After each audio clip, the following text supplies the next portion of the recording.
let's have a nice cup of TRE in the afternoon with Hannah Murray. Joining us on the line now is Ricardo Jiménez. He's a Puerto Rican and Barcelona-based writer and entrepreneur. His latest book is Crash Course, A Founder's Journey to Saving Your Startup and Sanity. Welcome to the show, Ricardo. Thank you very much. I am so glad and so honored to be in your show. It's lovely to have you with us. And what a great idea writing this book, talking, not just giving people advice on how to do things right, but how to kind of overcome when things go wrong, because things didn't go particularly right for you with this company. Yes, that's what I like to share. There's lots of books about companies and about building successful companies. I was not able to do that, but I know what the entrepreneur, the founder, goes through in the attempt of doing that. And that is something that is very often very overlooked. Yeah, absolutely. No, it's nice to hear real stories of real people and real businesses when things don't go right. So tell us about Plushkey, because I've had a little look online and I think it's a great idea. Well, thank you. Thank you very much. So I have a good old friend. His name is Juan, and we both wanted to start a company. We started exchanging ideas. And the idea that we ended up believing in was toys in the shape of countries. We wanted kids to learn about the world from their point of view of curiosity and education. And we thought that the best way to go about that would be for them to have friends from all over the world. So we created Toy Friends. And when we started selling, when we started going to market, things didn't go as we expected. We had this mentality of we're just going to focus on building the best product, and then we will build it, and the customers will come. But that didn't happen. Yeah. So are you able to kind of look back and realize maybe not necessarily what you did wrong, but maybe what you could do differently in the future? Is that where the kind of book has come from? Yeah, there's lots of things. And the more I reflect on this, I think there's two different areas to look at this. One would be, let's call it the more technical, the one that has to do with company building. I think we could have de-risked the company, taken risk out of the company earlier. It doesn't make sense to create logistics and scale a company before you make sure that customers want the product that you have, or that at least you have identified who would be your ideal set of customers. And the other part that is the one that makes this book different and special is the humanity part. We forget that companies are built by people.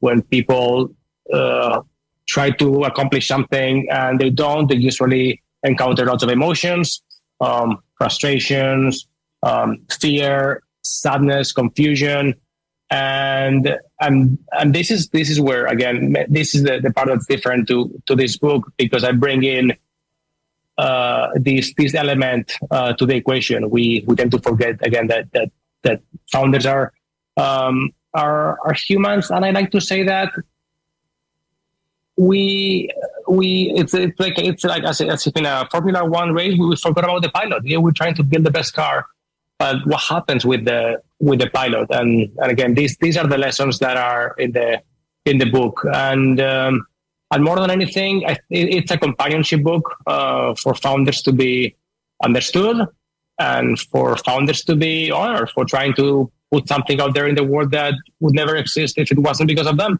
Yeah.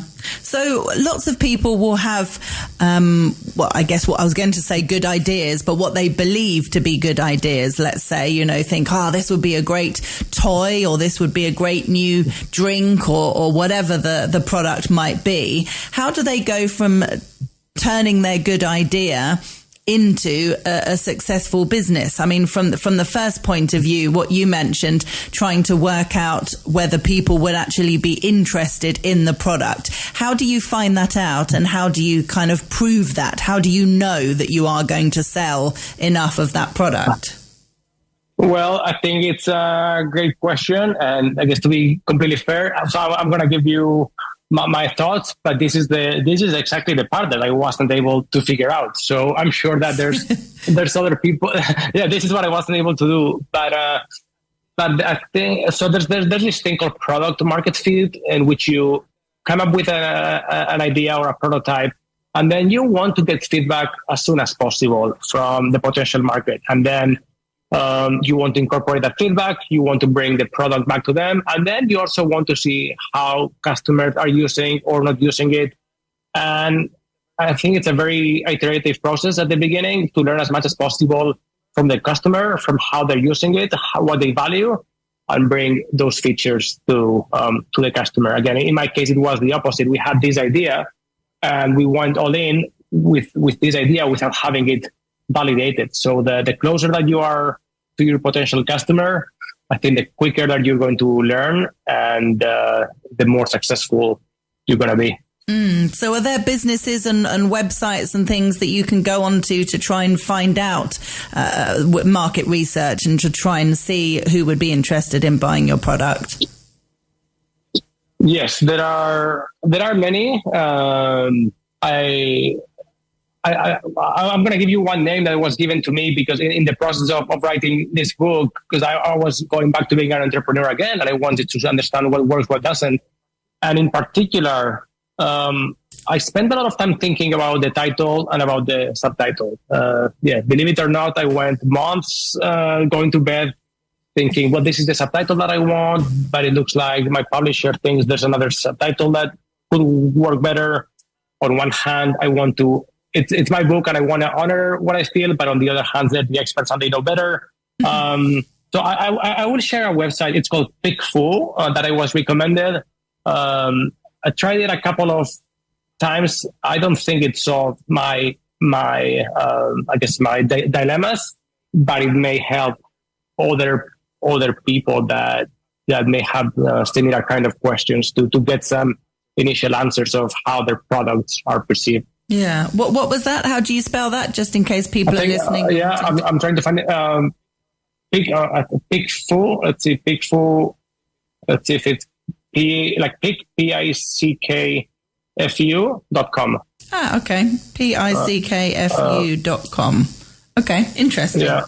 And I guess the other thing is trying to understand what your motives are. You know, when you're creating a business, is this something that you're doing because you're really passionate yourself, or are you doing it just to make money? Or, you know, that kind of thing is really important to understand. Yeah. Yes, of course. Everybody needs to understand not only why they start a business, but everything they do. And even for me, I went through this process later as I was writing the book about the business. And the three reasons why we started this business, I guess going a little bit further back to when I grew up, there's a value that I always appreciated, which was freedom. And I thought entrepreneurship was my ticket to freedom. Just to realize, as I share on the book, that, and I hope doesn't sound too bad in your show, but I thought that it was going to be, this is a quote from the book. I think I say something along the lines of, I thought I was going to be completely free and at the top of the world, and I ended up becoming everyone's bitch. So that is to say, one of my values was I was looking for freedom, and I wanted to be an entrepreneur because I thought that was going to be the way to channel my creative expression, but to bring value into the world. But three, if everything went right, get the rewards from that, and hopefully, be free to choose when I work and who I work with, because those are two very important things for me. And now, a few years later that I'm writing this book, one of the things that I get asked very often is, why writing a book that's so open, vulnerable? And again, I go back to feeling like an entrepreneur as well, because now what I am promoting, what I'm bringing to market is my new product, which is a book. And there's two reasons.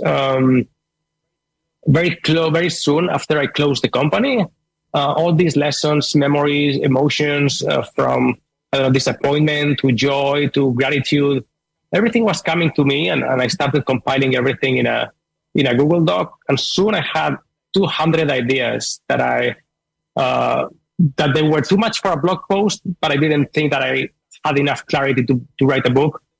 But the main reason, and the second reason why I wrote the book, other than all these ideas and all this healing that came through processing the experience, was that this is the book that I wish I had when I was a founder. So I felt that in the same way that when I started the toy company, I wasn't exactly sure who I was building these toys for. So I liked the idea of the toy, but I wasn't sure who the market was. With the book, it was the exact opposite. I knew I was writing for someone exactly like me, who would be a founder, who would be going through the same challenges. And when you're so clear in who you're writing for and what they may need and what's the value that you could bring to them, that brings a lot of motivation and clarity to write the book. Yeah, definitely.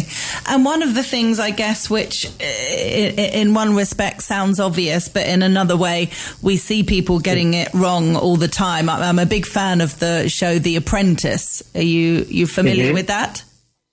I saw one season, many years ago. Yes. Yeah. So there's a British version and an American version as well. But I watched the British version, and towards the end of the process, when there's only a few contestants left, they all have to go to meetings and interviews with top businessmen that are advisors of Lord Sugar, who's the guy who's doing the hiring and firing, and they have to present their business plan. And year after year, these experts look at the business plan, and there's so often crucial bits of information that are missing. And you think, I mean, I wouldn't have a clue how to put a business plan together, but you just kind of imagine that all that information is available online. And if you're wanting to put a product to market, the information is there as to what you need. And I mean, how difficult is it to access all this kind of information?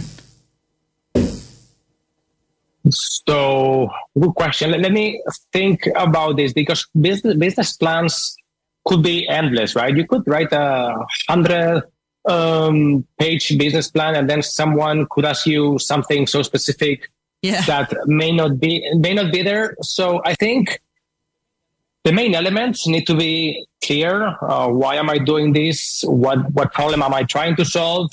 Why am I the right person to solve this problem? What is the market?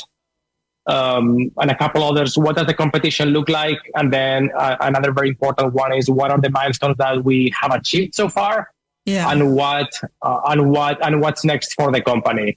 And then I think it's more important that you show a lot of clarity, let's say clarity and conviction and understanding of the main elements of the business, rather than to think about these very obscure, random questions. That's my quick thing. To have very clear of your fundamentals, and then of course there's going to come up things that you may not have thought of, because we can't predict everything, and that's when I think the personality of the founder comes into place, with showing flexibility, adaptability, being open. Oh, I didn't think about this. You can always maneuver through the unexpected, but there has to be a lot of, I guess, confidence in the fundamentals. Yeah. And, as well as needing determination and a lot of hard work in order to make a new business successful, I guess you also have to be aware of knowing when is the right time to let go. If you kind of realize that it's not going to work, that you're not going to be the next, whoever the next I got it. So yes, I wrote a blog post very recently about that, in which I was, let's say, imagine you are a car. So your determination, your grit, that will be your engine, but your steering wheel will be your clarity. And you need this clarity. As founders, we're very motivated, we're very driven, we look forward. But we cannot be blind to the messages that the world is sharing with us. We also need to be receptive, and we need to be able to process information. And sometimes the information may be that the market doesn't need or want what you have, or at least not in the specific way in which it is now. So we need to be again, receptive to that, because otherwise we're going to live in a parallel reality in which we think we're building something super valuable, but then nobody wants. And it takes out of, let's say, courage and self-honesty. I love that word, to come to terms with the fact that maybe all these years you've been putting all this work into something that the world may not really need. So yes, self-honesty would be key in this sense. Yeah, it must be difficult to be self-critical of your own ideas. You know, if you've come up with something that you're really excited about and really passionate about, to then have to take it the other way and go, actually, this isn't going to work. I don't think the idea is as good as I thought it was. And that must be really hard. Yeah, of course, it's really hard. So that's why we'd rather kick the can a little bit further and a little bit further. And the same goes with everything in life, even with personal relationships. Sometimes we know it's not working, but we think, oh no, because that 1 week a year in which we get along well, everything is so perfect. But what about the rest? And we just don't want to sit down to address reality, because reality may send us a painful message. And so those are also your options. Do you want to listen to reality, or do you want to live in your imagination, building something that nobody really wants, or building in a fantasy that you have this wonderful relationship that it may not be so incredible? Yeah. Well, if people want what do you think? Oh no, absolutely, it's true, and you're right to relate it to other parts of life. Absolutely, we need to be honest with ourselves about all parts of our lives in order to kind of move forward, move on, and have success in business and relationships. Definitely. Yeah. Yeah. Well, if people want to get a copy of Crash Course, a founder's guide to saving your startup and sanity, it's available on our website, tre.radio, and it's by Ricardo Jiménez, who we've been chatting with today. Ricardo, thank you so much for joining us. Thank you so much. I really enjoyed it and look forward to being in your show soon again. Yes, I hope so. You take care and good luck. Thank you so much. Ciao. Talk Radio Europe.